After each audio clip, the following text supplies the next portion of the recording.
নমস্কাৰ নতুন এটা ভিডিঅ'লৈ আপোনালোকক পুনৰ স্বাগতম জনাইছোঁ Srimanta Sankardev university of health সায়েন্সৰ বিএসসি নাৰ্ছিঙৰ অনলাইন আবেদন ইতিমধ্যে আৰম্ভ হৈছে আপোনালোকে কিদৰে বিএসসি নাৰ্ছিঙৰ এন্ট্ৰেন্সৰ বাবে অনলাইন আবেদন কৰিব পাৰিব নিজৰ মোবাইল বা ল্যাপটপৰ জৰিয়তে সবিশেষ দেখুৱাই দিম পোনপ্ৰথমতে আপোনালোকে ডেসক্ৰিপচনত দিয়া লিংকটো ওপেন কৰি লওক লিংকটো ওপেন কৰাৰ লগে লগে Srimanta Sankardev university of health সায়েন্সৰ অফিচিয়েল যেটো ওয়েবসাইট হেতু খোল খাব তাৰ পাছত ওপৰত আপোনালোকে দেখিবলৈ পাব এন্ট্ৰেন্স এক্সাম সেই অপচনটো ক্লিক কৰি দিয়াৰ লগে লগে এন্ট্ৰেন্স এক্সামৰ পেজটো খোল খাব দেখিছে জিএনএম এন্ট্ৰেন্সৰ ইতিমধ্যে আৰম্ভ হৈ গৈছে অলৰেডি মই ভিডিও বনাই দি ৰাখিছো আপোনালোকে চাই ল'ব পাৰে ওপৰত দেখিবলৈ পাইছে notice and details eligibility criteria for BSc nursing সেই অপচনটো ক্লিক কৰাৰ লগে লগে আপোনালোকৰ বিএসসি নাৰ্ছিঙৰ যিখন নটিফিকেশন সেইখন আপোনালোকৰ ডাউনলোড হৈ যাব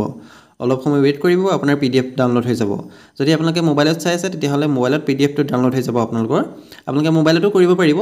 এইখন হৈছে সম্পূৰ্ণ নোটিছখন দেখিবলৈ পাইছে আপোনালোকে 4/5/2024 তাৰিখে আহিছে এই নোটিছখন ইয়াত আপোনালোকৰ দেখিছে অনলাইন এপ্লাই আপোনালোকৰ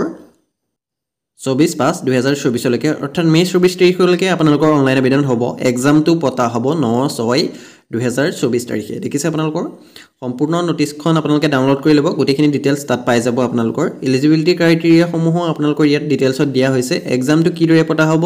কিমান মাৰ্কৰ হ'ব গোটেইখিনি ডিটেইলছত দিয়া হৈছে 9/6/2024 তাৰিখে ৰাতিপুৱা 11 বজাৰ পৰা 1 বজালৈকে আপোনালোকৰ এক্সামটো অনুষ্ঠিত হ'ব দেখিছে আপোনালোকৰ কোৱেশ্চন পেপাৰখন আপোনালোকৰ হাই সেকেন্ডাৰী যেটো 12 ষ্টেণ্ডাৰ্ড আছে সায়েন্সৰ তাৰ মাধ্যমত কটা হ'ব বাকি গোটেইখিনি ডিটেইলছ ইয়াত দিয়া হৈছে চেণ্টাৰসমূহ দিয়া হৈছে গুৱাহাটী ডিব্ৰুগড় শিলচৰ যোৰহাট এইখিনি ডিস্ট্ৰিক্টত আপোনালোকৰ চেণ্টাৰসমূহ পৰিব বাকি আপোনালোকৰ এপ্লিকেশন ফিজটো হ'ব 1500 টকা দেখিছে জেনেৰেল কাষ্টৰ হলে 1500 টকা আপোনালোকে পেমেন্ট কৰিব লাগিব আৰু এসসি এসটি ওবিসি এমওবিসি সকলে 1200 টকা পেমেন্ট কৰিব লাগিব এটা অনলাইন আবেদনটো কিদৰে কৰিব সক application form for BSc nursing entrance exam 2024 অপচনটো ক্লিক কৰাৰ লগে লগে আপোনালোকৰ ফৰ্ম ফিলআপৰ লিংকটো খোল খাব দিছে entrance exam for admission into BSc nursing course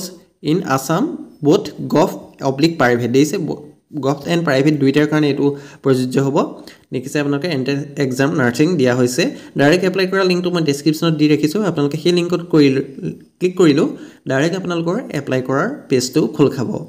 কিছুমান ইনস্ট্ৰাকচন আহিব এইখিনি আপোনালোকে নেক্সট কৰি দিব নেক্সট কৰি দিয়াৰ পাছতে প্ৰথমতে আপোনালোকে ক্ৰছ অপচনত আপোনালোকে দেখিবলৈ পাইছে choose any one of the following cross BSc nursing যেটো অপচন আছে হেতু আপোনালোকে টিক মাৰ্ক দি ল'ব ঠিক বিএসসি নাৰ্ছিং অপচনটো দিৰে টিক মাৰ্ক দিব তাৰ পাছত আপোনালোকৰ আহিব নেম অফ দা ক্যান্ডিডেট আপোনালোকে ইয়াত আপোনাৰ নিজৰ নামটো ফিল আপ কৰিব হাই সেকেন্ডাৰী মাৰ্কশিট বা সাৰ্টিফিকেটত আপোনাৰ নামটো যিদৰে আছে আপোনালোকে ঠিক সেইদৰে ফিল আপ কৰিব father name mother name fill up কৰিব জেন্ডাৰটো সিলেক্ট কৰি ল'ব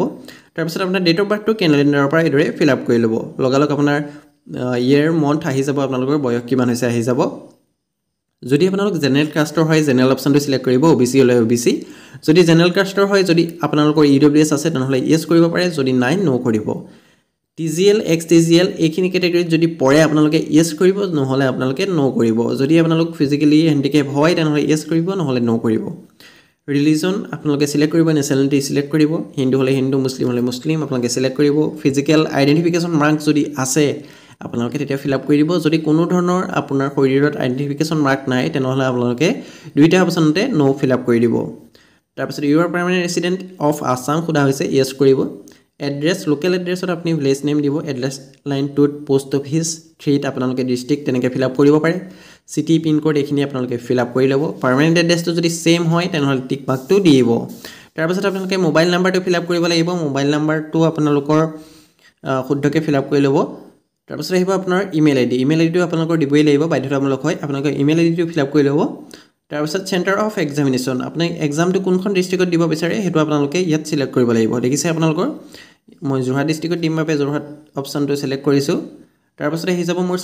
সাবজেক্ট দেখিছে subject you want to appear দিছে ক্লাছ 12 আপোনালোকৰ সায়েন্সৰ হ'ব লাগিব ষ্ট্ৰীমটো ফিজিক্স কেমিষ্ট্ৰি বায়োলজি ইংলিশ গুটেকিটি দিয়া হৈছে বোৰ্ডটো সিলেক্ট কৰিব লাগিব সিবিএসই যদি হয় সিবিএসইটো সিলেক্ট কৰিব যদি আপোনালোকে আসাম হায়াৰ সেকেন্ডাৰী এডুকেশ্যন কাউন্সিলৰ পৰা পাছ কৰিছে তেনেহলে আদাৰ বোৰ্ড অপচনটো সিলেক্ট কৰি ল'ব তাৰপিছত ইয়াত খুদা হৈছে এছএছএলসি আপোনালোকে পাস নে এপিৰিং যেহেতু ৰিজাল্টসমূহ ঘোষণা কৰা হৈছে আপোনালোকে পাস দিব যদি সিবিএসই ৰিজাল্ট ঘোষণা কৰা নাই তেতিয়া আপোনালোকে এপিৰিং অপচনটো টিক মাৰ্ক দিব তাৰপিছত পাসিং ইয়াৰ আপোনালোকৰ ডেটটো দিবলৈ আহিছে কোন তাৰিখে আপোনালোকৰ ৰিজাল্ট দিছে হেতু আপোনালোকে ডেটটো তাত সিলেক্ট কৰি দিব বাকি আপোনালোকৰ ইনষ্টিটিউট নেম বোৰ্ড নেম এইখিনি ফিল আপ কৰি ল'ব তাৰ পাছত আহিব আপোনালোকৰ ইংলিশ কেমিষ্ট্ৰি ফিজিক্স বায়'লজি এইখিনিৰ আপোনালোকে মাৰ্কসমূহ ফিল আপ কৰিব লাগিব টোটেল মাৰ্কত 100 দিব তাৰপিছত আপুনি কিমান পাইছে সেইটো ফিল আপ কৰিব তাৰপিছত আপোনালোকে দিছে